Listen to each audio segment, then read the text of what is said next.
2025 আইপিএলটা রশিদ খানের জন্য একটা দুঃস্বপ্নের মতো সিজন চলেছে বা সিজন শেষ হতে চলেছে বা সিজন শেষ হবে, যেখানে রশিদ খান তার উইকেটের কলমের দিয়ে যখন পিছন ঘুরে তাকাবে তখন সেটা ফাঁকায় পড়তে হবে। কারণ রশিদ খানের যে রশিদ খানকে আমরা দেখতে অভ্যস্ত ছিলাম, সেই রশিদ খানকে কিন্তু আমরা এবারের আইপিএল মরশুমে দেখতে পাইনি এবং গত বছরের আইপিএল মরশুমে সেরকমভাবে কিন্তু রশিদ খান প্রভাবিত করতে পারেনি। কিন্তু গত বছরে তার ব্যাট যেরকম চলেছিল এই বছর তো সেরকম ব্যাটও চলছে না। অপরদিক থেকে জয়দেব বোনাটকাট হওয়ার পর দুটোতেই সম্ভবত 5 উইকেট নেয়। কালকের ম্যাচে 3 উইকেট, এর আগের ম্যাচে 2 উইকেট এবং সে মোটামুটি হায়দ্রাবাদকে কামব্যাক করানোর চেষ্টা করেছিল, কিন্তু হায়দ্রাবাদ এমন একটা সিচুয়েশনে পৌঁছে গিয়েছিল যেখান থেকে কামব্যাক করানো সম্ভব ছিল একমাত্র ব্যাটারদের তরফ থেকে, এবং ব্যাটারদের মধ্যে একমাত্র অভিষেক শর্মা যে 74 রান করে এবং সে শেষমেশ লড়াই করার চেষ্টা করেছিল, কিন্তু সে বাউন্ডারি লাইনে ধরা পড়ে এবং তার ইনিংস সেখানেই সমাপ্ত হয়ে যায়। অপরদিক থেকে কাল সুমন গিলের রান আউটটা একটা ভুল কলের কারণে সে রান আউটের শিকার হয়। যদি সে রান আউটের শিকার না হতো, কালকে তার কাছ থেকে আমরা আরও একটা সেঞ্চুরি দেখতে পেতাম। সাই সুদর্শন যে 48 রানের মাথায় গিয়ে আউট হয়ে যায়। জস বাটলার পরপর 3টে ইনিংসের 3টাই অসাধারণ ইনিংস এবং সে 3টাতেই নট আউট যাওয়ার চেষ্টা করেছিল, কিন্তু শেষমেশ তার উইকেটের কিন্তু পতন হয়ই হয়।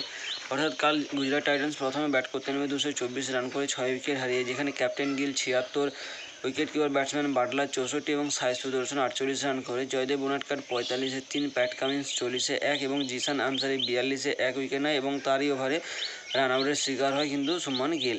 অপরদিক থেকে অভিষেক শর্মা 74, হেনরি ক্লাসেন 23, এনকেআর 21, নীতিশ কুমার রেড্ডি এবং ক্যাপ্টেন প্যাট কামিন্স শেষের দিকে কিন্তু ব্যাট অসম্ভব রকমের ঘুরিয়েছিল এবং তার ব্যাট থেকেও রান এসেছে।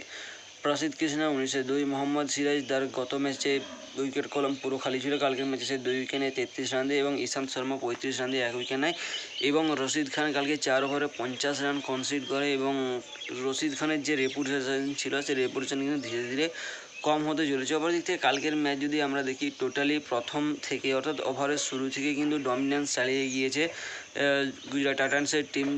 মোহাম্মদ শামি প্রায় 50-এর কাছাকাছি রান কনসিড করে এবং যে সমস্ত বোলারদেরকে আমরা ওডিআই এবং টেস্টে দৌরাত্ম্য করতে দেখেছি, সেই সমস্ত ব্যাটার কিন্তু এবছর আইপিএলে ফেল হয়েছে উইকেট নিতে এবং তাদের কাছ থেকে এরকম যে ইনিংস বা এরকম যে বোলিং স্পেল আমরা দেখছি, এটা সত্যিই আমাদেরকে কিন্তু হার্ট করছে। কারণ এই ধরনের বোলারদেরকে আমরা এই ধরনের ট্রিটমেন্ট পেতে এর আগে কোনোদিনও দেখিনি। ইন্টারন্যাশনাল ক্রিকেটেও তাদের সাথে এতটা অত্যাচার হয়নি যতটা অত্যাচার কিন্তু আইপিএলে হচ্ছে এই বছর। কালকে একটা আশা করে যেতে পারতো যে কালকে একটা টাফ ফাইট দেবে এসআরএইচ, কিন্তু সেই টাফ ফাইটটা যেন কালকে কোথাও মিসিং ছিল। এসআরএইচের একমাত্র ব্যাটার অভিষেক শর্মা যে শেষ পর্যন্ত লড়াই করার ক্ষমতা রাখে এবং সে যদি শেষ পর্যন্ত টিকে যেত হয়তো ম্যাচটা আরও ক্লোজ যেত বা হয়তো এসআরএইচ জিতে যেতে পারতো। কারণ শেষের দিক থেকে এনকেআর এবং প্যাট কামিন্স যেভাবে ব্যাট ঘুরিয়েছিল তাতে করে তাদের খুবই একটা সামান্যতম চান্স ছিল। তাতে করে কী বলবো, মানে বলার মতো কোনো ভাষা নেই। কারণ কালকে যেভাবে ম্যাচটা গিয়েছে বা যেভাবে সমাপ্ত হয়েছে তাতে করে গুজরাট টাইটান্স জিতে গেছে, তাদের জিতার কথা ছিল, কিন্তু এসআরএইচের কাছ থেকে যে টাফ ফাইট বা কামব্যাক করার একটা প্রতীক্ষা আমাদের ছিল, সেই প্রতীক্ষাটা আমাদেরই রয়ে গিয়েছে, কিন্তু সেরকমটা এসআরএইচ টিম করতে পারেননি।